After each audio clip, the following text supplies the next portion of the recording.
Muy buenas tardes a todos nuestros periodistas del diplomado. Buenas tardes a nuestra conferencista de hoy, Sandra Crucianelli, y a todo el equipo del diplomado y de la Dirección de Educación para el Desarrollo del TEC que nos acompañan en esta ocasión. Nos da mucho gusto saludarlos y, y presentarles a nuestra expositora del webinar de hoy, que corresponde al módulo 3 del diplomado, el módulo de periodismo de datos. Tenemos con nosotros a Sandra Crucianelli y no sé si me proyectan, por favor, Ricardo, el bio de Sandra. Sandra Crucianelli es argentina, periodista argentina, coordinadora de la unidad de datos en Infobae, miembro del International Consortium of Investigative Journalists y formó parte de los equipos del Panama Papers y también de la investigación que publicó los Paradise Papers, los Implant Files, Function Files y los Pandora Papers para el consorcio de periodistas de investigación. Sandra es docente del Knight Center de la Universidad de Texas y del Centro de Formación en Periodismo Digital de la Universidad de Guadalajara, aquí en México, en donde dicta cursos sobre periodismo de base de datos. Y nos da mucho gusto porque ya tenemos una relación establecida con Sandra.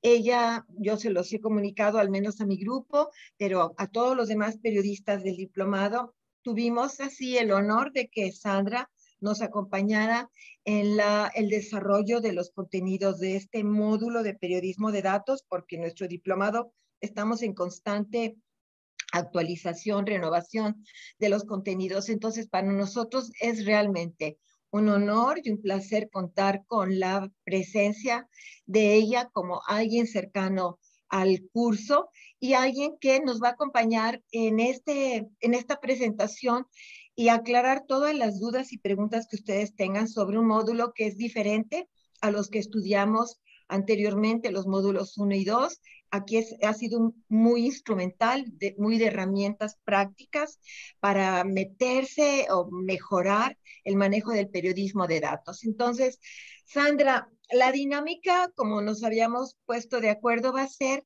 y aquí quiero invitar a todos los periodistas y las periodistas a que nos presenten, por favor, sus preguntas por escrito, que no esperemos a que Sandra termine de hacer su presentación para formularlas. Vayan desarrollándolas. Yo voy a manejar el chat y se las voy a leer a ella y les voy a agradecer si antes de darles la palabra a ustedes, se presentan con su nombre, nos dicen de qué país son y en qué medio están colaborando para que tengamos todos una mayor información de nosotros. Y para arrancar, como ha habido preguntas y algunas dudas sobre la actividad 2 que están desarrollando actualmente, la actividad 6 del diplomado, la 2 de este módulo, le pedimos a Sandra que por favor nos permitiera, antes de que ella empezara su charla o su intervención, aclarar dudas que tuvieran ustedes con relación a la elaboración de esta actividad. Y yo te quiero leer una duda que le plantearon los alumnos de Cecilia, una de nuestras tutoras.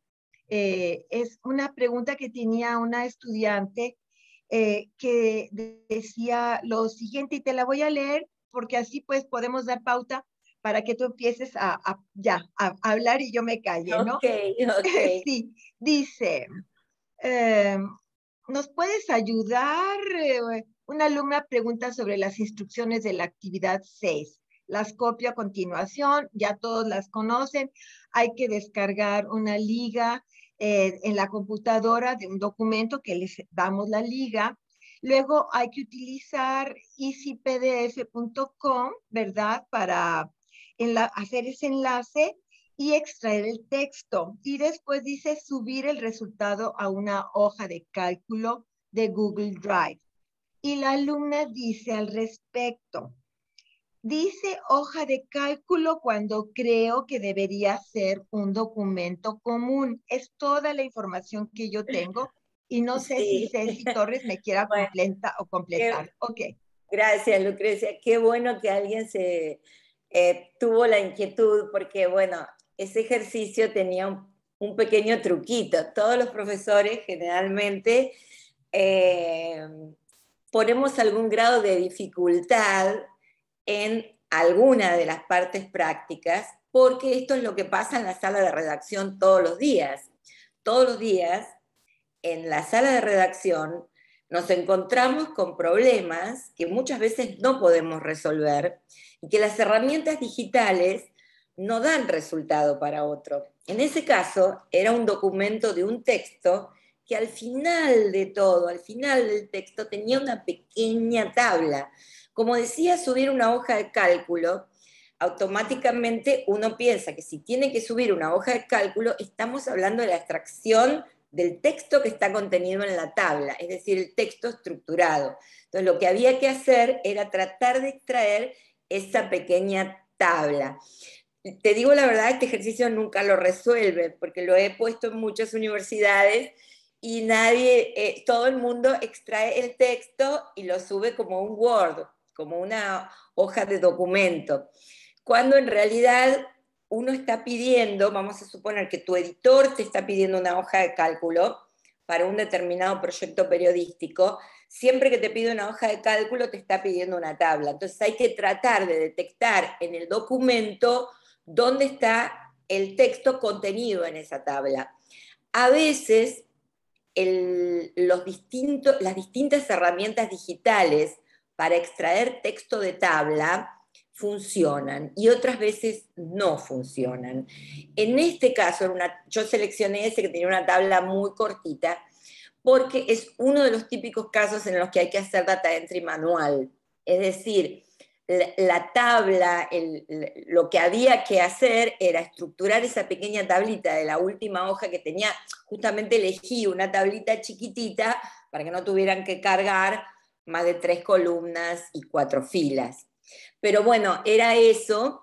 Igual ustedes, la idea en la clase, ustedes tienen listadas una gran cantidad de herramientas. Yo les voy a mostrar, si me permitís compartir pantalla, a propósito de este tema, del tema que nos ocupa, que tiene que ver con la extracción de texto. Bueno, vamos a poner esto para acá abajo. ¿Ven? Este era el texto del ejercicio y al final de todo estaba esta pequeña tablita que yo es la que seleccioné al final, que era la que había que extraer. Y no funciona muy bien cualquier sistema de scrapping online gratuito. Ahora, podían usar Easy PDF, pero también ustedes tenían otras herramientas, porque en la clase, en la parte teórica, donde están los materiales del curso, dice que para extraer tablas la mejor herramienta es Tabula, que es esta que hay acá. Esta que es Tabula, cuando ustedes tienen un documento que tiene texto, Easy PDF, Samsar, iLab PDF, todo eso funciona muy bien. Ahora, el gran problema siempre ocurre cuando tenemos una tabla encerrada en un documento. Vamos a suponer, esta tabla, yo les voy a mostrar un ejemplo de este documento de Bolivia, en el que acá tengo texto, pero acá tengo una tabla, ¿sí? Que es una tabla de cotizaciones de monedas extranjeras. Entonces, vamos a suponer que yo necesito trabajar con estos números, que necesito hacer conversiones, que necesito hacer cálculos. Entonces, ¿cómo hago? Bueno, en esta herramienta lo que se hace es tratar de prescindir de los encabezados, marcar la parte de la tabla que yo quiero extraer y una vez que lo marqué, le voy a hacer clic en acá a la derecha, en el botón verde, donde dice Preview and Export Static Data. Entonces, previsualizo y exporto los datos extraídos. Entonces, como pueden ver ustedes, el sistema ya lo ha extraído, lo puedo exportar como un CSV, como un formato de valores separados por comas, o directamente puedo todo esto copiármelo con el botón derecho del mouse y llevármelo a una hoja de cálculo. Ahora, en el caso del documento que tenían ustedes, si yo lo hubiera hecho con Tabula, esto tendría que... Tabula no extrae texto, ¿sí? Siempre va a extraer tabla. Entonces yo tengo que detectar la tabla, dónde está, ir al final de la tabla, que es lo que estoy haciendo ahora, marco la tabla, voy al botón verde, doy clic en el botón verde y ahí está la data extraída, ¿eh? Yo puedo copiar y pegar. Y lo mismo sucedía con Easy PDF. Pero en realidad la mejor herramienta que ustedes pueden usar para... Voy a dejar de compartir pantalla acá, acá. La mejor herramienta que ustedes pueden usar para extraer una tabla de un PDF siempre es Tabula. Siempre es Tabula. Y cuando estén trabajando con texto, recuerde que tienen el Document Cloud, que yo en la clase hablo de eso, que tiene iLab PDF, Easy PDF, es decir, el texto no es problema, ¿sí? El texto nunca va a ser problema. Siempre van a encontrar herramientas gratuitas que van a poder extraer el texto y subirlo a un Word o a un documento de Word en Google Drive. El gran problema que tenemos en periodismo de datos son los datos tabulados, son las tablas. Y déjenme mostrarles, voy a volver a compartir pantalla, de una nota que se publicó hoy en Infobae Data. Infobae Data es la sección que está a mi cargo dentro de Infobae. Si ustedes colocan en Google Infobae Data, van a poder ver la producción de lo que hacemos en Infobae con volúmenes de datos. Es decir, ¿de qué se trata el periodismo de datos? Bueno, es cuando accedemos a bases de datos, porque en realidad es periodismo de base de datos, accedemos a bases de datos para encontrar información. Por ejemplo, en este caso tenemos en mi país un avión venezolano con pasajeros venezolanos e iraquíes que había aterrizado en el aeropuerto de la ciudad de Buenos Aires, en Ezeiza, y está sospechado de transportar terroristas. Entonces, aquí ven un mapamundi, que fue la visualización que hicimos, y al final de todas nuestras notas, bueno, esta es la historia del avión, tratamos de reconstruir lo que hicimos en este trabajo, fue cuando nos enteramos que este avión estaba detenido e inmovilizado en el aeropuerto, sus personas a disposición de la justicia,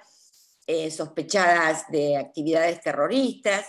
Fíjense, al final de cada crónica, esto que yo estoy marcando, ¿sí? Al final de cada crónica hay algo que se llama cómo obtuvimos los datos o cómo se procesó la información. Y acá dice, la unidad de datos de Infobae accedió a la base de datos de FlightRadar 24. ¿Qué es FlightRadar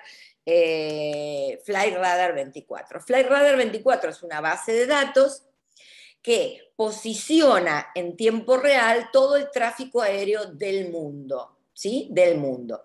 Como toda base de datos, tiene registros históricos. Yo voy a ir hacia atrás, ¿sí? En la base de datos para mostrarles el tráfico aéreo mundial. Y me voy a posicionar sobre México para que vean en tiempo real, con un delay de 3-4 minutos, lo que sería el tráfico aéreo en México en este momento. Cada uno de estos aviones representa un vuelo. Si yo hago clic sobre el avión, a la izquierda me aparece una foto del avión, me aparece desde dónde salió, salió de Puerto Vallarta, está yendo para Houston y está atravesando el espacio aéreo de México en este momento.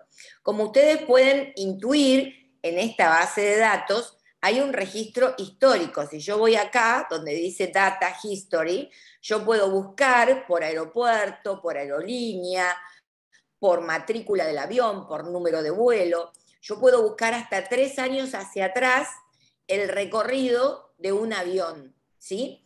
Y cómo estos aviones dejan este registro. Bueno, los aviones tienen un GPS que señales en tierra captan, recogen esa información y la procesan en esta base de datos. Ahora, fíjense una cosa, que al final, como esto adhiere al movimiento de periodismo de datos abiertos, lo que se conoce como Open Journalism, utilizando datos abiertos, nosotros siempre al final de todas nuestras notas decimos, si desea consultar o descargar una hoja de cálculo con los datos, siga este enlace. Y cuando vos haces clic en ese enlace, acá están del vuelo este que está detenido en el aeropuerto, seguimos toda la ruta de las veces que fue a Serbia, las veces que fue a Irán, cuántas veces aterrizó en Venezuela, cuándo fue a Ciudad del Este en Paraguay, es decir, lo que vimos acá geográficamente son todos los nexos con el chavismo, es decir, que los vuelos de este avión no iban a destinos que no eran afines al chavismo, veíamos que tenía incluso Granada, Nigeria, ¿no? Que son dictaduras, veíamos un contexto político en esta tabla. Entonces, esta tabla, que así como ustedes la ven, puede no decir mucho, sin embargo, esa tabla sirvió para contar una historia, y en este caso la historia era las rutas que había hecho este avión hasta llegar a la Argentina, donde queda no tenía permiso de vuelo, queda como incautado, queda como estacionado el avión, por así decirlo, y sus integrantes, que eran 14 venezolanos y 7 iraquíes, trasladados a un hotel y a disposición de la justicia, con denuncias de posibles actos terroristas, etcétera, etcétera. Entonces, el periodismo de datos, en ese caso, que es una breaking news, que es una noticia que se está desarrollando, ofrece la posibilidad de, a través de herramientas específicas, como esta base de datos, que no es sencillo de manejar. Les digo, a ver, bases de datos hay cientos. Yo les compilé las 40 o 50 bases de datos que son de uso más frecuente en periodismo, pero hay muchas más. Cada base de datos requeriría un curso específico en esa base de datos, porque tienen muchos, es como un laberinto una base de datos. Es como meterse a un sistema donde uno no sabe qué es lo que hay. Incluso cuando ustedes hacen búsquedas en la web, vamos a suponer que yo hubiera intentado buscar el destino de este avión que yo conocía la matrícula. Entonces yo hubiera puesto el avión de tal empresa, tal número de matrícula. La información que me va a tirar Google cuando yo hago una búsqueda general es la punta de un iceberg. Es apenas el 3 o el 4% de todo lo que hay en la web.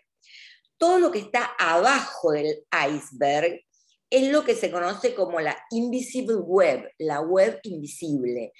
Todo eso que Google no me devuelve en las búsquedas comunes, buena parte de eso que está invisible es lo que está en las bases de datos.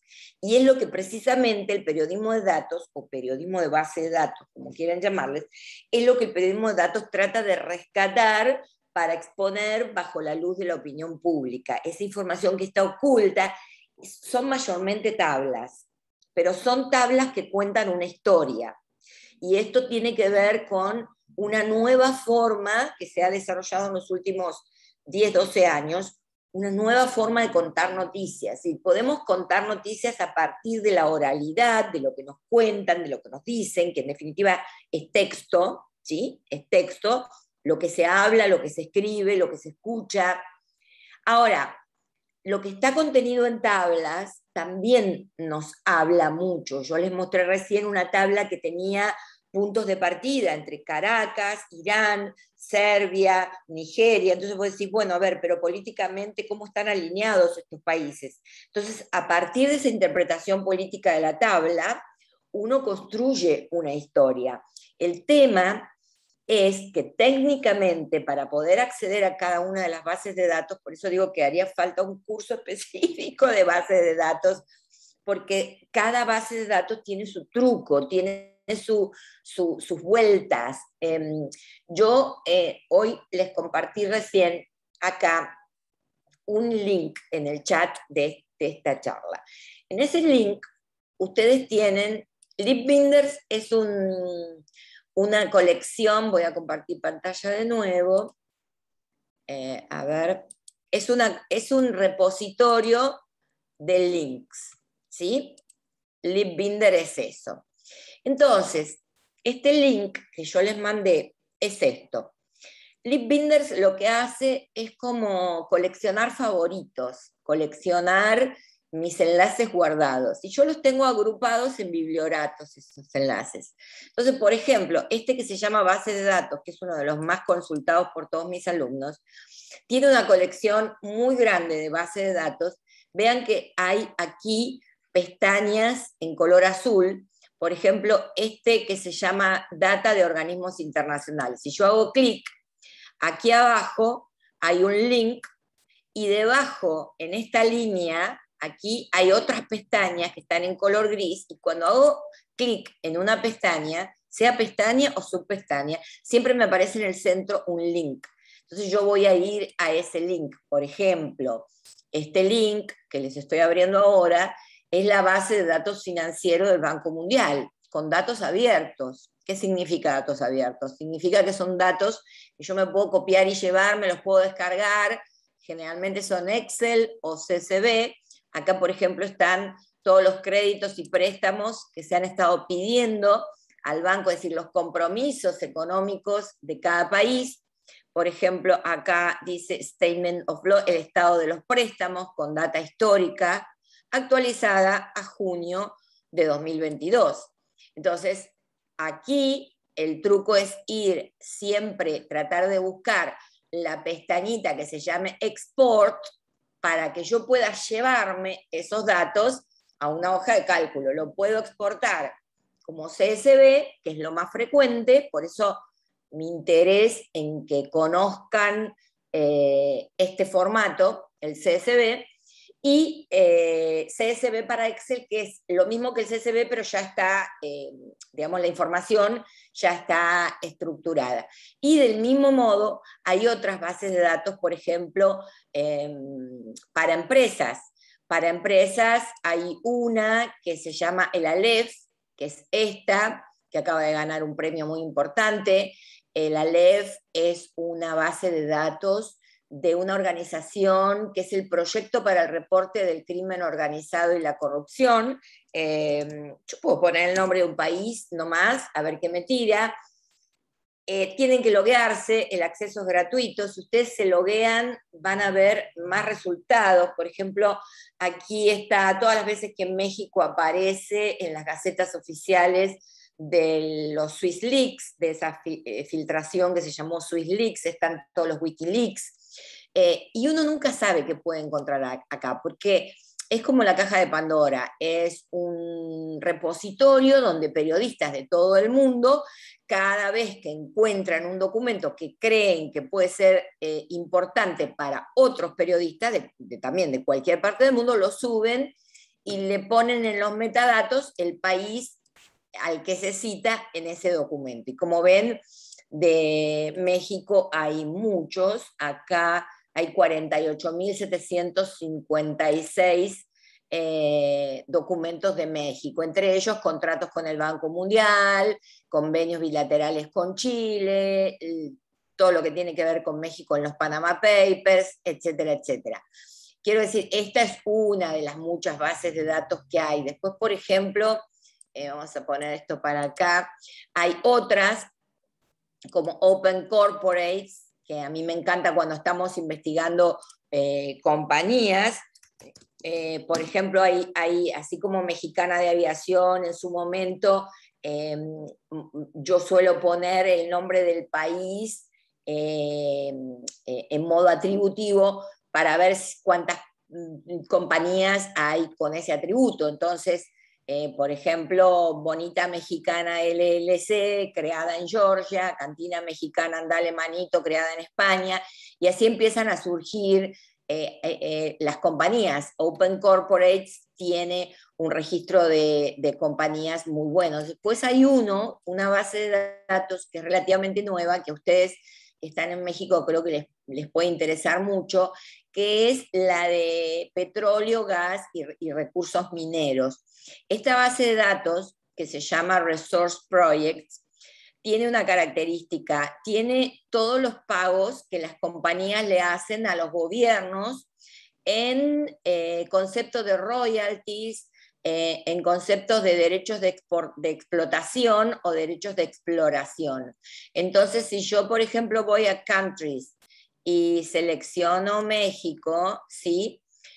Puedo descargarme toda esta ficha completa con la información de México y voy a ir un poquito más abajo. Y acá ven que están todos los proyectos, ¿sí? Fresnillo, Peñasquito, el Limón, Oaxaca, el San José, la Colorada. Es decir, por cada proyecto que hay, por ejemplo, qué es lo que hace Shell en México, ¿sí? Cuánto se pagó, cómo se pagó, con datos hasta 2020-2021. Siempre va un año atrás o 2 años atrás, pero es mejor que nada, ¿sí? Y lo bueno es que acá tiene un botón que dice Download Country Data, es decir, ustedes se pueden descargar la base de datos. Todas estas bases de datos que yo les estoy mostrando tienen información de descarga. Por ejemplo, en el caso de las migraciones, en España, por ejemplo, tiene una base de datos, no con los ilegales, porque los ilegales no están en ningún lado, pero si ustedes quisieran saber cuántos mexicanos están residiendo en España con tarjeta de residencia en vigor, bueno, aquí tienen descargables en Excel las personas por sexo, por país, por fecha de entrada e incluso saber dónde están, cuántos mexicanos están en Madrid, cuántos están en Barcelona, etcétera, etcétera. Es decir, que los portales de inmigración ya están colocando este tipo de información. Voy a dejar acá, en línea. Cada vez hay más bases de datos. A ver si tengo otra pregunta. No sé, Lucrecia.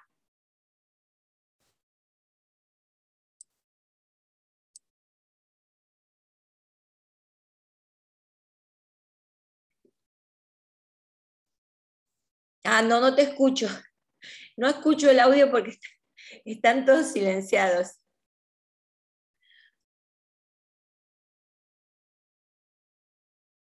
No, no escucho, no escucho.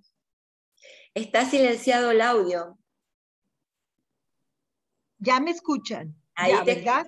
ahí. Perdón, no quería quitarse el silencio. Les decía que teníamos una pregunta de Mariana Malek, pero se acaba de retirar en este momento. Avisó en el chat que tenía una reunión. Yo no sé si podemos aprovechar esta pausa, si alguno de los periodistas que está conectado quiere aprovechar para formular alguna intervención, alguna pregunta, algún comentario. Aquí podemos, darles la palabra. Básicamente, si les quedó alguna duda Exacto. de, del texto, ¿no? Que han leído. Sí, ya tengo Sí. aquí a Sebastián. Y Sebastián, por favor, Sebastián Montes, si te presentas, país, medio, y haces tu intervención. Listo, gracias Lucrecia. Sandra, buenas tardes, soy Sebastián Hola, Montes, Sebastián. soy coeditor de la revista Forbes para Colombia de temas internacionales, de economía internacional. Y pues Más viendo ahorita fuerte, todo, un poquito más fuerte. ¿ahí me escuchas mejor? Sí. Listo. Decía, pues me vuelvo a presentar. Soy Sebastián Montes, coeditor de Forbes para Colombia en temas internacionales.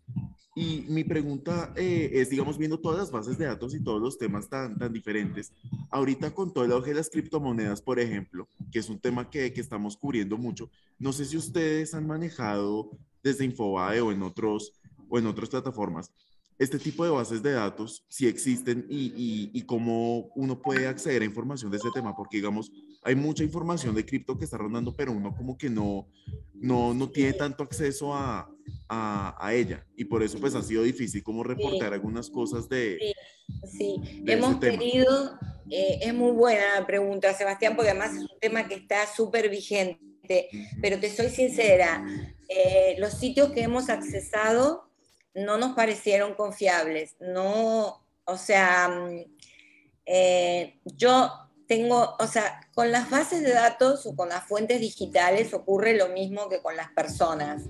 Uno tiene que confiar en la fuente para poder dar crédito a lo que la fuente dice. Hay alguien que tiene una música que no sé quién es. Creo que es que soy yo, es que estoy en el lobby de Ah, gente. eres tú. Me voy a silenciar. Eres tú. No, yo pensé que alguien estaba escuchando música y podía no sentir. Mira, ninguna de las bases de datos que hemos revisado me parecieron confiables, por lo tanto no las usé. Yo soy muy rigurosa con el uso de las bases de datos y prefiero perderme un título antes que usar una base de datos incorrectas. Y lo que visualizamos también en el tema de las criptomonedas es que está circulando mucha información falsa, mucha información que no se ajusta a la realidad. Entonces no quería inflar la burbuja demasiado para que no pasara lo mismo con las .com que hubo un estallido, una burbuja, digamos, hace muchos años, y inflar más el tema y me pareció como prudente no utilizar estas bases de datos porque las noté como oscuras, ¿sí? No me resultaron confiables. Yo, de momento, si me pedís un consejo, yo te diría de momento de no usarlas, ¿sí? Incluso pueden traer un problema de seguridad informática a tu sistema, porque algunas están en un área que se conoce como la dark web, que es distinto a la invisible web, porque, por ejemplo, esta que yo les mencionaba, como el Aleph, el Open Corporates, son dentro de la Invisible Web. Después hay un área de la red que se llama la red oscura, que es donde se realizan transacciones, movimientos, bueno, hay de todo ahí, ¿no? Desde narcotráfico, terrorismo, y también transacciones comerciales, entre ellas las criptomonedas. Pero es un ambiente, hay un navegador que se llama Tor, que sirve para entrar a ese nivel de la red, pero personalmente, a menos que se trate de un programador, alguien que maneje lenguajes de programación y pueda crear un entorno informático seguro, yo no lo aconsejo de momento. No sé quién, ¿alguien levantó la mano Listo. también?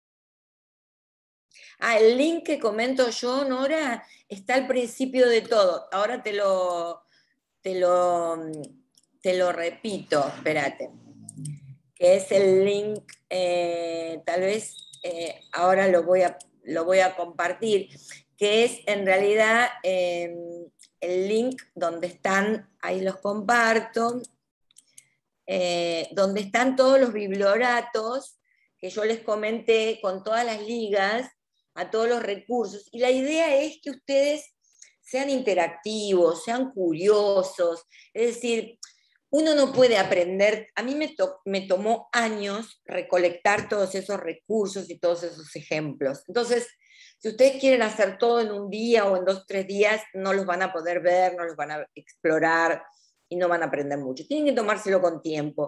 Decir, bueno, a ver, esta base de datos, la del Banco Mundial, me voy a tomar 1 hora, un día para explorarla. Y una vez que la exploraron bien, si no alcanzó esa hora ese día, siguen otro día. Una vez que la exploraron bien y ya les quedó claro cómo funciona, pasan a otra. Dicen, bueno, el Aleph, que Sandra nos mostró el Aleph. A ver, ¿y esto cómo funciona? Me logueo. Todas las bases de datos que yo les comparto son seguras. Traté de reunir las que están en español. Lamentablemente algunas están en inglés, pero yo asumo que todos por lo menos leen inglés. Lamentablemente en periodismo de datos la mayoría de las interfaces de todas las bases de datos están en inglés, pero hay organizaciones como la OEA, Naciones Unidas, que tienen bases de datos. Incluso déjenme mostrarles una que usamos hace poco cuando comenzó la guerra con Ucrania. acá en el bibliorato de bases de datos, hay algo que se llama armas, una pestaña que se llama armas, ¿sí? Y quiero que vean, ahora les voy a mostrar una aplicación que hace unos años unos colegas europeos realizaron sobre esta base de datos, la base de datos del CIPRI. Cuando Rusia invadió Ucrania, yo automáticamente me acordé de la base de datos del CIPRI. El CIPRI son las siglas del Instituto para la Investigación de la Paz Internacional de Estocolmo, y tiene una base de datos, ven, acá dice acceda a la base de datos del CIPRI, y tiene una base de datos con opción de descarga, que lo que te muestra esta base de datos son los gastos militares de todos los países, ¿sí? En moneda actual, en moneda constante, como un porcentaje del Producto Bruto Interno, per cápita, etcétera, etcétera. Ven, esta fue yo voy a marcar México, ¿sí? Esta fue la aplicación, en base a esa base de datos, vean qué belleza esto. En color azul es lo que México compró, de dónde vienen las armas que México compró, armamentos y material militar, ¿sí? Y en rojo, las cosas que exportó y a dónde fue, ¿sí? Fue a Italia, fue a Israel, bla, bla, bla, a Paraguay, a Uruguay, y ahí se ve, y la información de esto que sale del CIPRI es una información que, acá están los datos hasta 2014, pero en la base de datos del CIPRI, ¿sí? Que es esta, están los datos hasta 2022. Entonces, cuando surge la invasión de Rusia a Ucrania, yo recordaba que existía esa base de datos, entonces me metí y pudimos averiguar los rusos a quién le vendían armas, qué negocios habían tenido con Ucrania previamente, cómo habían sido los negocios de compra de armas con los países aliados al régimen de Putin, Argentina si le había comprado armas a los rusos o no. Entonces eso surgió, si se meten ahí en la sección nuestra de Infobae Data, pueden ver cómo resolvimos ese tema, que fue muy interesante, porque las bases de datos lo que sirven es para dar contexto a temas que están ocurriendo en el momento. Y por eso es importante que ustedes las conozcan, que tengan un conjunto de 30, 40 bases de datos que digan, bueno, sí, la conozco, yo sé que esto sirve, así como lo que pasó con el avión, que yo les comenté, que yo sabía que había una base de datos que ubicaba los aviones. Y ustedes que tienen costa, por ejemplo, voy a mostrarles una en transporte. Hay una, yo recién les mostré la que tiene los aviones, pero ustedes que tienen costa tanto del Atlántico como del Pacífico, ¿sí? También está Marine Traffic y Vessel Finder, que son dos, por ejemplo, esto es de mucha utilidad cuando hay un derrame de petróleo, cuando pasa algo en el mar, ¿sí? Entonces, fíjense, en México, el tráfico marítimo en tiempo real, tiene un delay de media hora, es un poquito más, ¿no? Ustedes hacen clic sobre un carguero y también, bueno, en este caso no me dio la imagen, pero en la mayoría de los casos, ahí te dice, sí, este es un tanker, es un carguero de combustible, es un carguero de petróleo, y te dice desde dónde está yendo, hacia dónde se dirige, ¿sí? Hacia qué puerto se dirige. Y los que están en verde, generalmente es los que están en rojo están parados, los que están en verde son los que están transitando en este momento. Y acá también, este es el mapa en vivo, podés descargarte la información, tiene una aplicación abierta que te permite descargarte la información histórica de un carguero.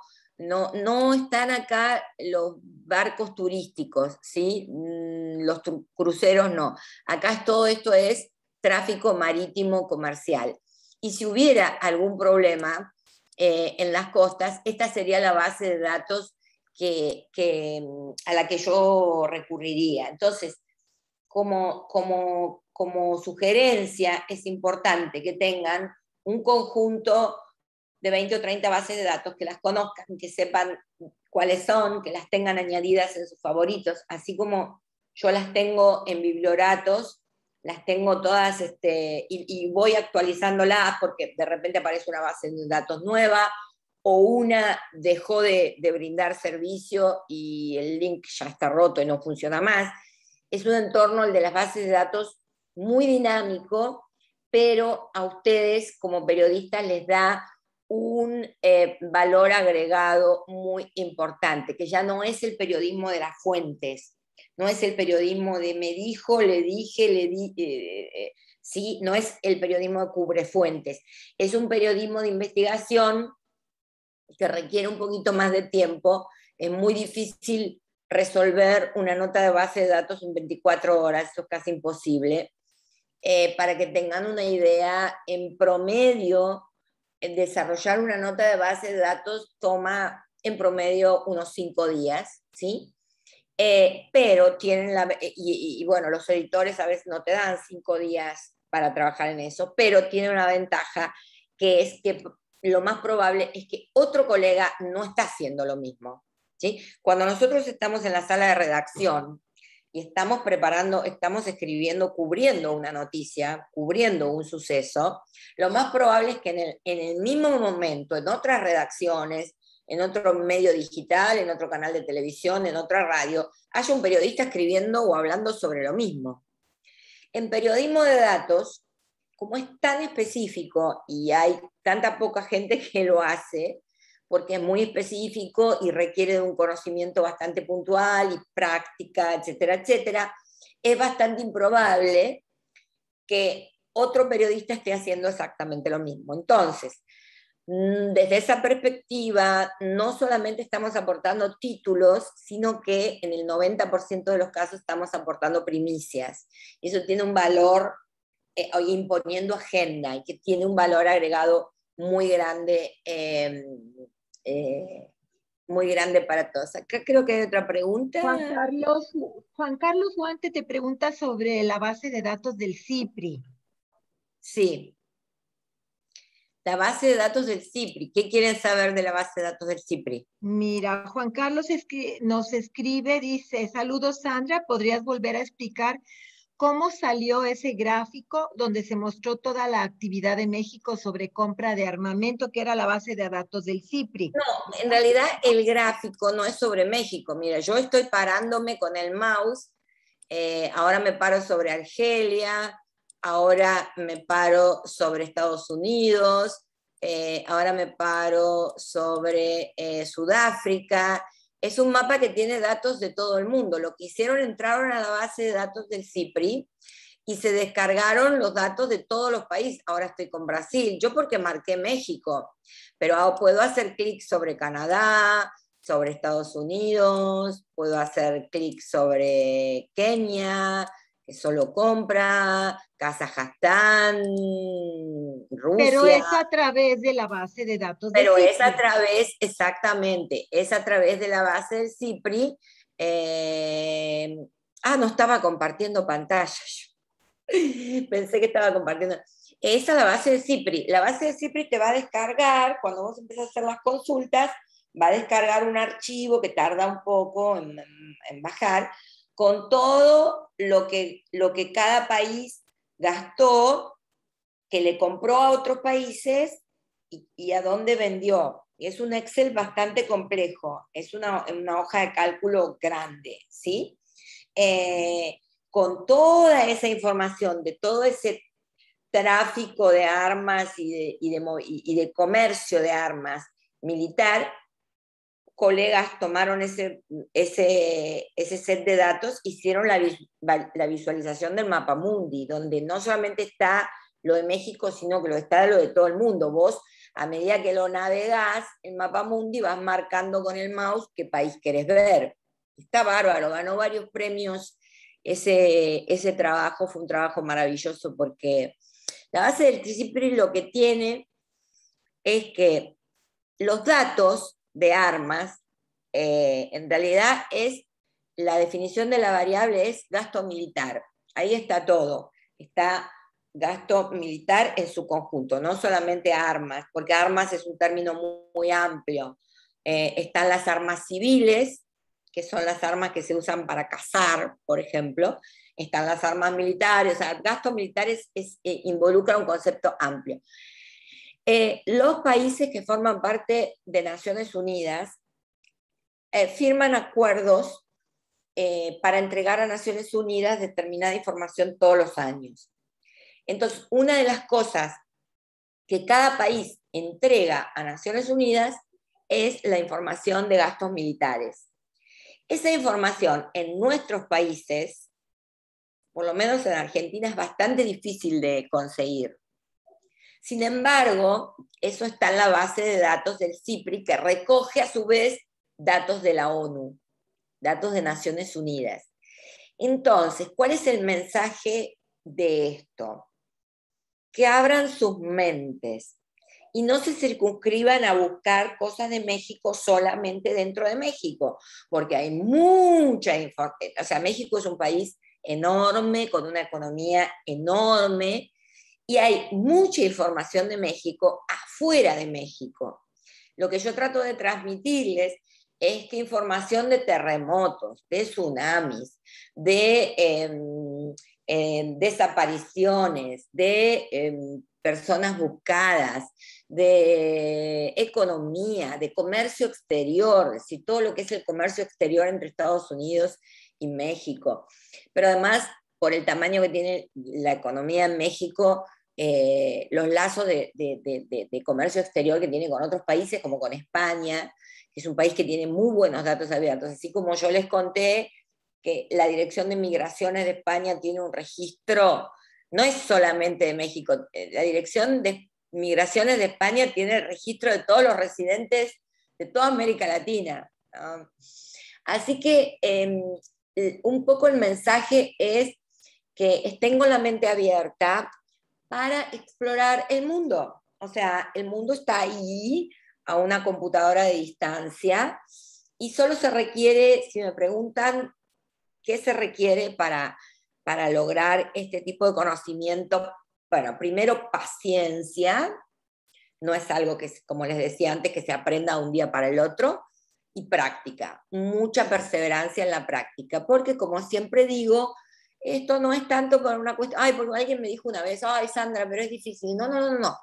Esto no es para inteligentes. Yo no soy muy inteligente, pero soy perseverante. Entonces, la persona que es perseverante, que dice, bueno, yo voy a buscar y voy a encontrar y me voy a poner, o sea, requiere de perseverancia y de paciencia, más que de cualquier otra cualidad. Un poco como mensaje de lo que me pasó a mí como periodista, ¿no? Que tal vez esa experiencia les sirva a ustedes, ¿no? Espero que sí. Sandra, ¿me permites hacerte una pregunta? Y espero que sea algo pertinente para todos los periodistas. Tú estás como directora de Infobae, entonces tú requieres una visión muy global de lo que son las bases de datos, porque igual están trabajando ahorita un tema como el del avión, ¿verdad?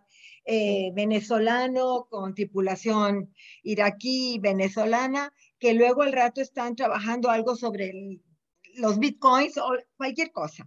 Pero la recomendación para los periodistas que ya están metidos o que quieran incursionar en este campo es, dependiendo del el foco que se tiene, del periodismo que se hace o los temas de preferencia que quiere el periodista o la periodista, derechos humanos, migración, etcétera, es ir armando esta base, digamos, una base de datos de bases de datos sobre Claro. esos temas de su interés, Bueno, ¿verdad? el Deep Binder que les compartí es eso, es una base de base de datos. Ahora, yo no empezaría con los temas como recomendación, sí empezaría con las herramientas. Es decir, yo ya soy una señora grande, tengo 61 años y muchos de ustedes podrían ser mis hijos. Pero si yo tuviera 30 años ahora, o 20 y pico, o 30 y pico, fuera más joven, ¿por dónde empezaría? Lo primero que aprendería sería Excel, porque Excel va a dominar, y cuando hablo de Excel, Excel es una marca de Microsoft, pero pónganle el nombre que quieran, hoja de cálculo, en Google Spreadsheet, OpenOffice, LibreOffice, cualquier hoja de cálculo. Aprendan a manejar hojas de cálculo, porque en el futuro inmediato, el periodista que sepa manejar una hoja de cálculo va a estar en enorme ventaja con relación al periodista que no maneja este recurso. ¿Por qué? Porque si el ministro de Economía les da un presupuesto, a ver, y yo les digo, bueno, a ver, un presupuesto para compra de libros, y le dicen, bueno, 10 millones de dólares. Entonces yo le pregunto a ustedes, ¿10 millones de dólares es mucho o poco? ¿Qué significa ese número? Porque cualquier periodista común pondría, bueno, el ministro de Economía anunció la inversión de 10 millones de dólares en la compra de libros. Eso no es nada. Eso no es nada. 10 millones es un número aislado que no representa nada. Hay que ver de dónde se viene. Entonces, si el año anterior se gastó 5, 10 millones es mucho, porque sería el doble. Ahora, si los años anteriores se gastó 20, 10 millones es poco, porque es la mitad.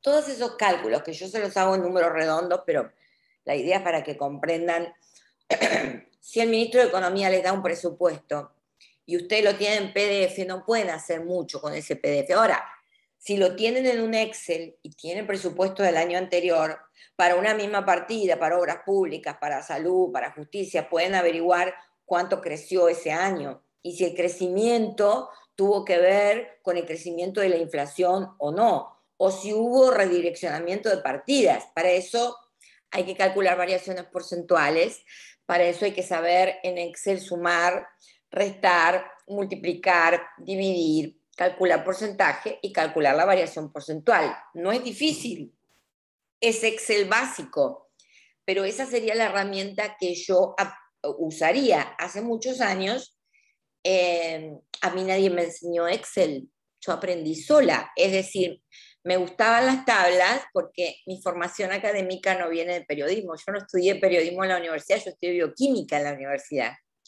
porque cuando yo empecé, estoy bien a cuenta, cuando yo empecé a estudiar en la universidad, la carrera de periodismo en la ciudad donde yo vivo, Bahía Blanca, no existía. Entonces a mí me gustaba ser investigadora científica. Entonces se me ocurrió estudiar bioquímica, que tiene mucho de matemática, de física, de química y de esas ciencias exactas. Entonces, a mí siempre me gustaron los números y me gustaban los números y descubrir cosas, que son dos características que tiene el periodismo de investigación y el periodismo de investigación basado en datos. Entonces, como ahora, en los últimos 5 o 6 años, la cantidad de información numérica que circula en la autopista informática es gigantesca. No les puedo decir el tamaño que tienen, es enorme, es un ecosistema dinámico e infinito, digamos, no se sabe ni dónde empieza ni dónde termina. Entonces, la cantidad de esos archivos que contienen números está creciendo en los últimos años exponencialmente. Los periodistas no tenemos la capacidad para analizar semejante cantidad de datos. Entonces, se requiere que haya un equipo o algunos periodistas que estemos dispuestos a sentarnos en la computadora, mirar la pantalla y ver, bueno, a ver esta tabla, a ver de qué va, a ver de qué es. Y, cómo puedo, y el truco está en tratar de descubrir qué noticia hay detrás de una tabla, porque de eso se trata el periodismo de datos. Y no podemos hacerlo si no sabemos Excel. Entonces yo primero tomaría un curso de Excel, o si les digo cómo aprendí Excel, yo tal vez se van a reír. Yo aprendí Excel en YouTube. Yo me miré como 100 tutoriales porque Excel es algo bastante difícil de enseñar teóricamente. Hay que verlo, digamos, uno lo tiene que ver, ¿no? La celda, la fórmula, cómo se comporta, cómo agregar filas, cómo agregar columnas, cómo moverse de una hoja para la otra. Y yo tomé un curso, hay una página que se llama Excel Total, me tomé unos cursos ahí, empecé a descargar tutoriales y empecé a mirar videos. Entonces, por ejemplo, ¿cómo sumar en Excel? Entonces yo iba a YouTube y ponía ¿cómo sumar en Excel? Y aprendí a sumar. Después dije, bueno, ahora ¿cómo multiplicar? ¿Cómo multiplicar? Y así fui aprendiendo hasta que, bueno, ahora ya... Pero les quiero decir que nadie me enseñó porque prácticamente los cursos de Excel para periodistas no existen. Todavía al día de hoy no existen. Hay una parte de Excel que se enseña en los talleres presenciales de periodismo de datos, pero ya requeriría un taller de una semana de cada periodista con su computadora, ¿no? Muy práctico, requeriría de un taller muy práctico. Pero esa sería la primera herramienta. Y la segunda es que aprendan a navegar por la web, es decir, así como les digo, que aprendan a las bases de datos, cuáles son, que aprendan el funcionamiento de otros. Voy a mostrarles de otros recursos que tienen que ver con la búsqueda web. Por ejemplo, yo voy a ir a Google, ¿sí? Y si entro, vamos a cerrar algunas pestañas acá. Estoy compartiendo mi pantalla, ¿no? Sí, sí se ve. Sí, sí se ve. Entro a Google, ¿no? Si yo pongo acá corrupción en México, esto es muy inespecífico, esto no me dice nada, pero hay una acá a la derecha, una ruedita que dice preferencias, que tiene una herramienta buenísima, que es la búsqueda avanzada, que es un tema que tocamos dentro del curso. ¿Ven? Acá dice búsqueda avanzada. Si ustedes hacen clic en búsqueda avanzada, me dice que estoy buscando la información de corrupción en México con todas esas palabras, pero es muy inespecífico. Entonces lo que voy a hacer es lo corto de aquí y me lo traigo para la frase exacta, ¿sí? Corrupción en México.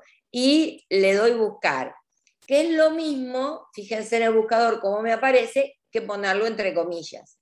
Entonces la cantidad de veces que se me repite la frase exacta disminuye radicalmente. Ahora, si vuelvo a la búsqueda avanzada, yo puedo restringir el formato. Puedo decir, bueno, acá en tipo de archivo, puedo decir, dame solamente el formato PDF porque yo sé que en nuestros países es mucho más frecuente que haya documentos en PDF que en otros formatos. Y ahí me empieza a aparecer una lista de documentos en los que aparece corrupción en México. Y todavía puedo hacer bastante más, porque puedo ir aquí a donde dice herramientas, puedo ir a donde dice de cualquier fecha y decir, ok, solo quiero ver del último año, no quiero ver anteriores, ¿sí? O quiero ver solamente del último mes, y ya me aparecen 3. Entonces voy cada vez filtrando más. Y no solamente esto, como el consejo de que aprendan a buscar usando la búsqueda avanzada de Google, tal como se explica en la clase, sino que hay también herramientas específicas como el Google Académico. El Google Académico, ni les puedo decir la cantidad de cosas que hay sobre México acá. Este es un repositorio de documentos académicos de universidades. ¿Qué significa? Que Google, aquí en este buscador, dejó afuera todos los sitios comerciales de tipo .com, .net, .tv. Aquí solo está .edu, ¿sí? Solo está .edu. Entonces, yo voy a poner corrupción en México, ¿sí? Y empiezan a aparecer otro tipo de resultados, que son estudios académicos, libros y estudios académicos. Incluso esto tiene una gran ventaja porque cuando ustedes están, lo mismo que vamos a suponer que pongo contaminación en México. Acá lo que tiene esto es que ustedes pueden identificar conclusiones científicas que pueden derivar en títulos periodísticos, incluso en primicias. Por ejemplo, aquí yo estoy moviendo el mouse a la izquierda, en la columna de la izquierda. Pueden filtrar y decir, ok, solo dame lo que se publicó desde el 2018 hasta ahora, o decir, no, quiero desde el 2021 o simplemente quiero desde el 2022. Y si hacen esto regularmente con un tema que sea de interés para ustedes, lo interesante de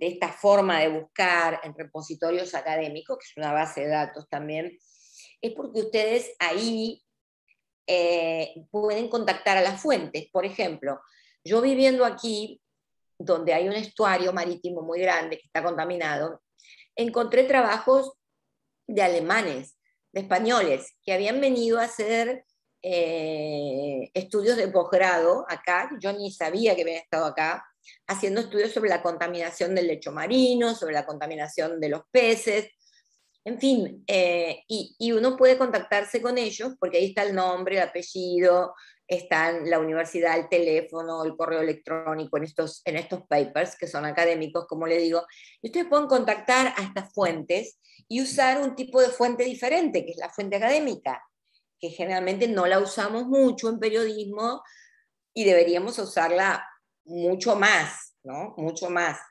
Así que bueno, eso un poquito también como recomendación, que sería, bueno, Excel, bases de datos y búsquedas, ¿no? Serían como las tres claves como para empezar en periodismo de datos, que es como el periodismo que se viene, ¿no? En realidad ya se vino, ya está con nosotros, porque las primeras unidades de datos, yo creo que la primera unidad de datos se formó en el año 2011 en el diario The Guardian, en Inglaterra. Y ahora hay unidades de datos por todo el mundo, dispersas por todo el mundo. Pero es un periodismo que para ustedes que son jóvenes tiene cada vez más posibilidad de crecer, de mucho crecimiento. Sandra, tenemos dos preguntas. Una anterior es de Luis Felipe Palacios de F en Nicaragua. La voy a leer. Y la segunda está relacionada con las bases de datos que tú te estás refiriendo ahora de si de repente desaparece una, pero te voy a leer las dos para que nos hagas favor de dar respuesta. La de Luis Felipe Palacios de Nicaragua, DF, a propósito de personas buscadas en enero pasado, durante la investidura del sandinista Daniel Ortega, hizo presencia un iraní acusado por un atentado en 1994 en Argentina. Sin embargo, nadie lo advirtió, sino hasta después. La pregunta es, ¿existe alguna base de datos sobre terroristas o dónde se encuentren personas con casos pendientes con la justicia? Es la de Luis Felipe. Y ahorita te leo la de Isbelia, cuando termines con esta. Ahí, antes de eso, sí, adelante, Lucrecia. Esa es la de Luis Felipe. Y la de Isbelia dice, Isbelia Carolina González, buenas tardes a todos. ¿Qué hacer cuando las páginas web o información de empresas vinculadas con corrupción desaparecen en la web? Y nos han llegado otra más. ¿Te las leo? Sí. De Freddy Hernández. Hola, Sandra. El año pasado estuve en el curso del Night Center, pero tenía complicaciones porque no tengo Microsoft Excel. ¿Cómo se puede tener las mismas herramientas en Google Sheets? Ok, perfecto. Tres preguntas. Bien, perfecto. Bueno, la primera pregunta, en el caso de los iraníes que ahora están sospechados de periodismo, esas alertas estaban en este sitio que es la OFAC. Las alertas de la OFAC es la Office of Foreign Assets Control.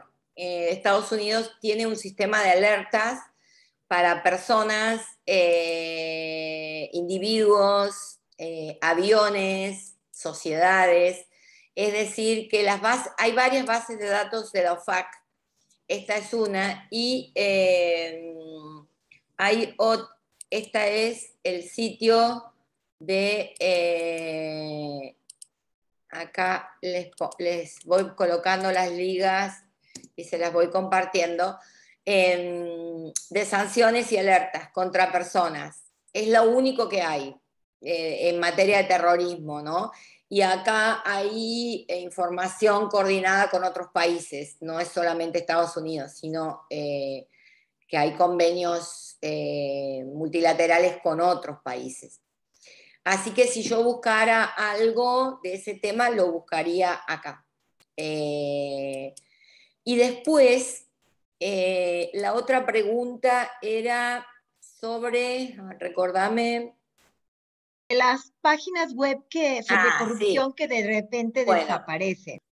hay una base de datos divina, genial, que se llama archive.org. Archive.org recopila video, libros, web. Si ustedes quieren un discurso de Fidel Castro, si quieren una película antigua o un audio, no sé, de algún expresidente, probablemente esté acá, ¿sí? Es una gigantesca base de datos, enorme, es el archivo digital más grande del mundo y pueden crear una cuenta gratuita, es completamente segura. Y si ustedes necesitan subir documentos, los pueden subir de manera gratuita como repositorio, ¿sí? Documentos de tipo público. Ahora, tiene acá en el medio, vean, aquí algo que se llama la Wayback Machine, ¿sí? La Wayback Machine es la máquina en el tiempo. Entonces, vamos a suponer que yo quisiera una página que ya desapareció. A ver, ¿me pueden decir cuál? No sé quién hizo la pregunta. Y Isbelia, ¿alguna página que quieras buscar específica del pasado? Ya lo marcó, dice Consorcio Aguas de Tacarigua. ¿Tenés la liga, consorcio? Aguas de Tacarigua. A ver si nos pasa la liga Isbelia. Aquí, ahí está. Pero ¿cuál sería la liga de este consorcio?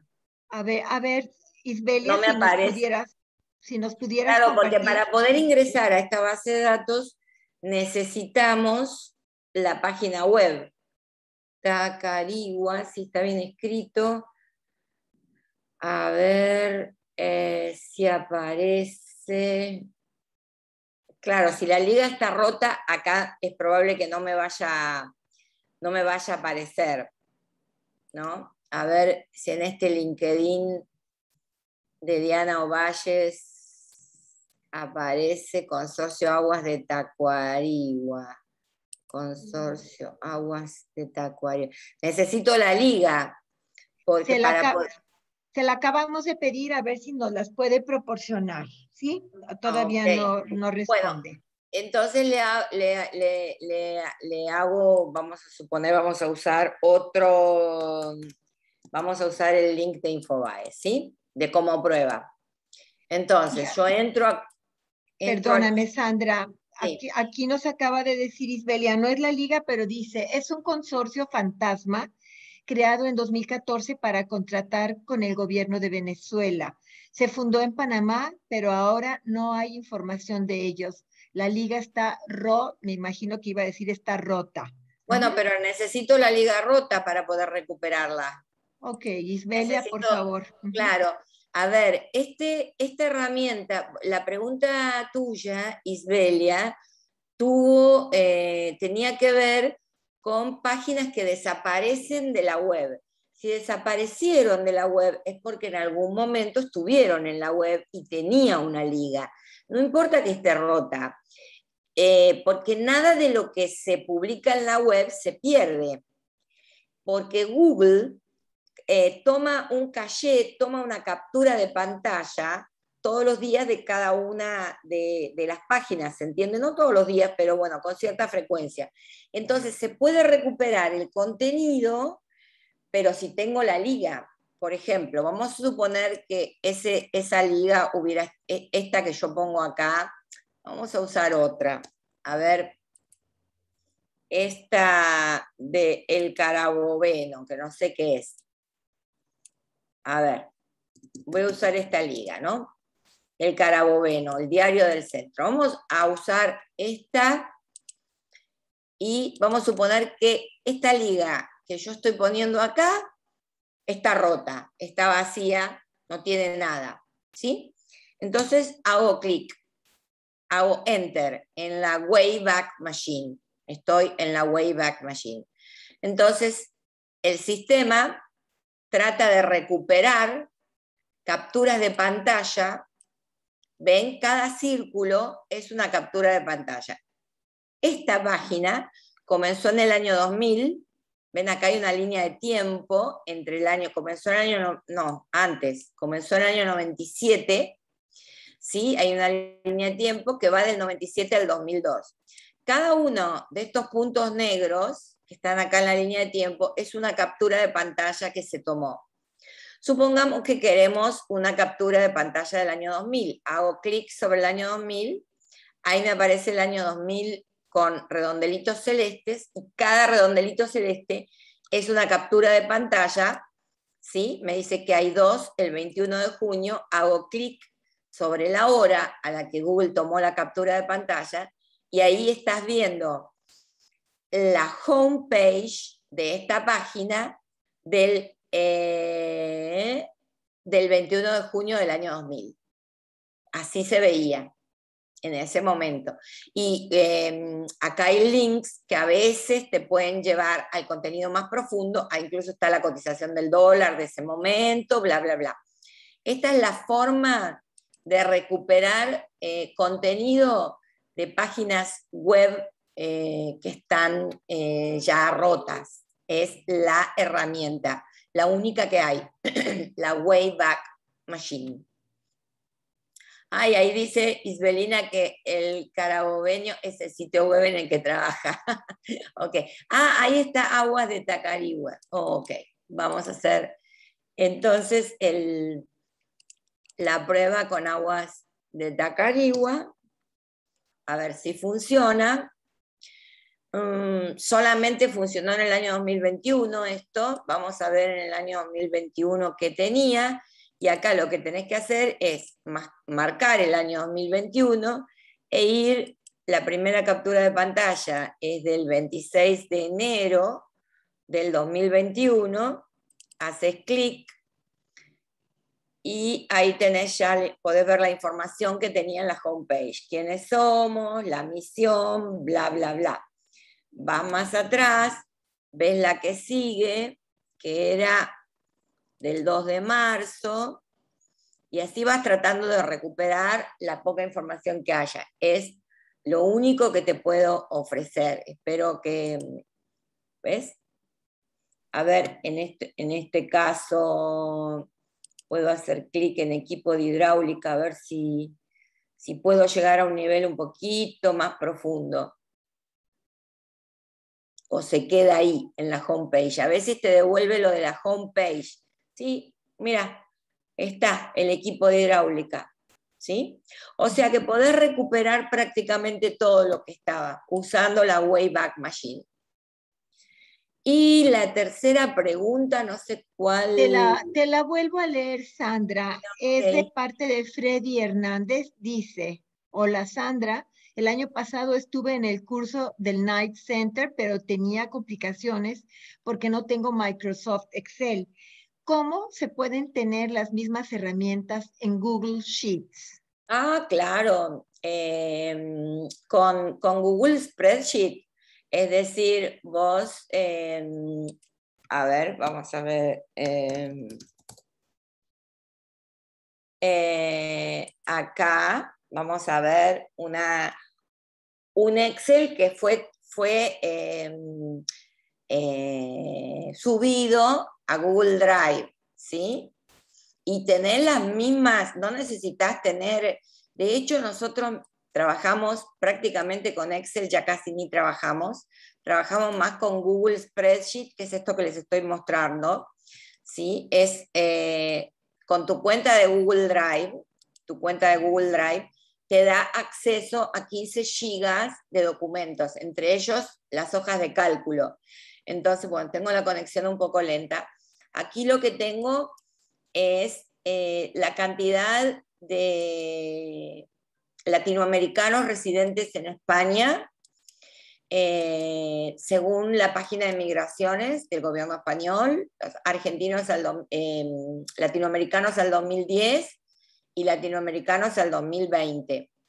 Entonces, acá, por ejemplo, tengo calculada la diferencia neta de un año para otro. México está por acá, acá, vamos a marcarlo, ¿sí? En 10 años solo 1000 residentes nuevos. Fíjense qué bajita la cantidad de México. Pero puedo hacer otras cosas, es decir, así como calculé la diferencia, que es signo igual, ¿sí? El valor mayor menos el valor menor, le doy enter y me dice si autocompleto, le digo que sí, y ahí tengo la diferencia o la resta calculada de vuelta en esta columna. También puedo ordenar de mayor a menor. Yo acá ya está ordenado, pero yo podría ordenarlo al revés. Entonces marco todas las columnas, voy a la pestaña datos, voy a ordenar intervalo y voy a opciones avanzadas de ordenación de intervalos. Entonces le digo, ok, ¿los datos tienen una fila de encabezado? Sí, tienen un encabezado, porque el encabezado es el nombre del país y el año. Entonces vamos a suponer que yo lo quiero en orden alfabético. Entonces le digo, bueno, ok, por país, de la A a la Z. Entonces me lo ordenó acá por país, de la A a la B corta, o sea, en orden alfabético, me quedo aquí, ¿sí? Y si yo quisiera ordenar de mayor a menor, esto para el año 2020, vamos a suponer esto, ¿sí? Quiero ordenar al año 2020, ¿cómo hago? Marco todas las columnas, voy a la pestaña datos, voy a opciones avanzadas de ordenación de intervalos, me pregunta, ¿los datos tienen una fila de encabezados? Sí, la tienen. Entonces, ¿qué es lo que quiero ordenar? Y yo quiero ordenar el 2020. Entonces, marco el 2020 y de la A a la Z significa dos cosas. Significa de la A a la Z el abecedario o de menor a mayor. Y de la Z a la A significa, o de la Z a la A, el abecedario, o de mayor a menor. Y bueno, de mayor a menor, y acá tienen de mayor a menor ordenado el 2020. Lo mismo si quisiera calcular el promedio. Si quiero calcular el promedio, fíjate, yo agarro, marco todos los números de los cuales quiero calcular el promedio, voy a la sección de las fórmulas, marco promedio y me lo calcula automáticamente. Y acá tenés el promedio calculado. Y lo mismo voy a hacer acá, calculo el promedio del año 2010. Y la más difícil probablemente es la variación porcentual de un año para otro. Este que está marcado en celeste es el valor inicial, los valores iniciales. Y este que está marcado en rosa es el valor final. Entonces, la fórmula es igual, abro paréntesis, el valor final menos el valor inicial, cierro paréntesis, dividido o entre el valor inicial. Hago enter, autocompleto, y una vez que tengo todo, le pongo porcentaje, y ahí está la variación porcentual de un año para otro, del 2010 para el 2020. Esto que yo hice muy rapidito, y que el que nunca manejó, yo le llamo Excel a esto, pero es un Google Spreadsheet.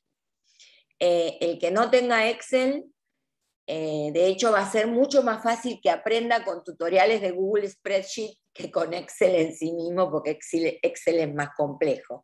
Y de hecho, en la unidad de datos de Infobae no trabajamos con Excel, trabajamos todo con Google Spreadsheet, para tratar de usar, para tratar de favorecer todo lo que tiene que ver con concepto de abierto. Tratamos de usar cosas con licencia lo menos posible, ¿sí? Open data, open source, todo lo que sea gratuito. La mayoría de las herramientas que yo les compartí en este curso son todas gratuitas. La mayoría traté de que estuvieran en español, porque esa un poco es la filosofía. Yo no quiero hacer un periodismo elitista, no quiero que sea un periodismo de élite. Cuando yo tomé hace unos 10 años, yo me fui a Estados Unidos, me fui a Washington a tomar unos cursos de periodismo de datos. Y claro, las cosas que me mostraban en Washington Post eran todas herramientas carísimas. Entonces yo dije, bueno, pero no, porque si hacemos este tipo de periodismo, lo van a poder hacer solo los medios que tienen dinero. Y no va en línea con la idea que yo tengo en mente. Puede ser que utilicemos alguna herramienta gratuita.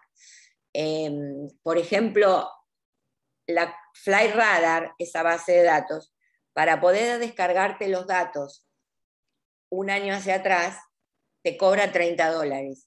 Bueno, pero eso lo usamos una sola vez. No es que tenemos todo un paquete de herramientas todas pagas, porque eso conspira un poco con el movimiento de Open Data y Open Journalism, ¿no? De periodismo abierto. Yo prefiero usar herramientas gratuitas. Entonces, nosotros usamos todas herramientas gratuitas. No tenemos ninguna, y cuando pagamos por alguna herramienta lo hacemos excepcionalmente y por esa única vez, si tenemos para descargar algún dato, porque necesitamos algún tipo de suscripción para conseguir algún conjunto de datos, pero sería en casos excepcionales. Así que usa Google Spreadsheet tranquilo, que va a ser mucho más fácil aprender Google Spreadsheet que Excel. Yo dije Excel porque, bueno, es como sinónimo de la hoja de cálculo, ¿sí? Muy bien. Pero un poco la idea sería esa. Sandra, muchas gracias por tus presentaciones y explicaciones tan puntuales. Lamentablemente tenemos ya el tiempo encima, nos quedan casi Sí, ya lo sé. Que un minuto para concluir. Yo no quisiera despedirnos antes de leerte algunos comentarios de colegas que se tuvieron que retirar o que enviaron comentarios en el chat. Tuvimos pocas participantes de mano alzada para que los hubieras podido ver, ¿verdad? Todo fue a través del chat, pero dice Valeria Maduro de Panamá: hola a todos, excelente conferencia y enriquecedor compartir. Debo retirarme por temas laborales. Se despide su compañera Valeria Maduro de Eco TV Panamá, pero también tenemos otro comentario permíteme. Muchas gracias, Sandra, por tu plática, muy interesante. También me tengo que retirar. Saludos a todos. Estivali Calva de México, Desconocido, Revista Alto Nivel y Emprendedor.com. Y nuevamente otra compañera del diplomado, si me permites. Gracias por la plática. Ella es Saskia Hernández de México. Me ayudó mucho a ver más de los usos prácticos de esta base de datos, de estas bases de datos. De pronto creo que me enfoco mucho en las entrevistas, pero los datos cuantitativos son una gran herramienta. Gracias de nuevo. Sandra, pues qué lástima que el tiempo es así tan cruel, pero... Sí, no, yo no pierdo la esperanza alguna vez de poder volver al Tecnológico de Monterrey. Estuve hace muchos años dando una conferencia, pero sí me gustaría alguna vez tomar contacto, volver y tomarme el tiempo de tomar en alguna oportunidad contacto con todos ustedes. Ojalá lo pueda hacer. Bueno, México es un país que adoro ir a México, amo México, siempre me atienden muy bien, tengo muchos amigos mexicanos y mexicanas, bueno, todos amigos, buenos amigos míos. Así que bueno, les deseo mucha suerte a todos, es un camino, es un desafío el que van a emprender con periodismo de investigación. Así que bueno, manténganse en contacto. Déjame leerte antes de que te despidas, porque ya tienes aquí más amigos y más fans, ¿no? De Juan Carlos Guante, muchas gracias, Sandra. Podría haber otra charla así, enriquecedora y muy útil, de Noracelia Domínguez, de la Unión de Morelos en México. Excelente webinar, súper enriquecedora, estoy fascinada. Gracias, Sandra. Entonces, No, ya sí, estoy segura de que van a Estoy muy seguir lejos. llegando comentarios. Estoy en una ciudad llamada Bahía Blanca. Yo vivo como a 800 kilómetros al sur de Buenos Aires, en la provincia, soy provinciana. Y bueno, estamos muy lejos físicamente, pero bueno, muy cerca de corazón. Así que les mando un beso. Espérame, Sandra, nos Así. preguntan si puedes compartir tus redes sociales, se las podemos dar después, no te preocupes. Sí, no, yo voy a anotar acá, la más importante es el Twitter, porque SP Crucianelli, ahí les mando el Twitter, y Correcto. también estoy en Instagram. Bueno, en Instagram es más de social para mí, pero en Twitter es donde yo comparto herramientas, cursos, oportunidades de aprendizaje, becas, las notas que hacemos en Infobae, que pueden mirarlas y ver cómo lo hicimos. Yo sigo mucho a otros colegas que hacen datos, entonces, no para copiarme, sino para inspirarme, y ojalá yo pueda inspirarlos también, decir, bueno, a ver, ¿cómo hicieron ellos? Yo a veces miro lo que hacen los italianos, lo que hacen los españoles, a ver cómo lo hicieron y qué podemos hacer acá, tener esa proactividad, ¿no? Bueno, de ver qué hacen otros y estar en la misma corriente, ¿no? Estar en la misma línea. Así que bueno, ojalá. Excelente, Sandra. Hay oportunidad de que continúen interactuando con Sandra a través del foro. Claro. Recuerden que se queda abierto un espacio de tiempo, una semana al menos, para que puedan comunicarse con Sandra a través del foro de colaboración en la plataforma. Entonces, búsquenla. Gracias, Sandra, nuevamente. Saludos a Gracias. todos y gracias por Besos. acompañarnos. Chao. Besos. Hasta Chao. luego.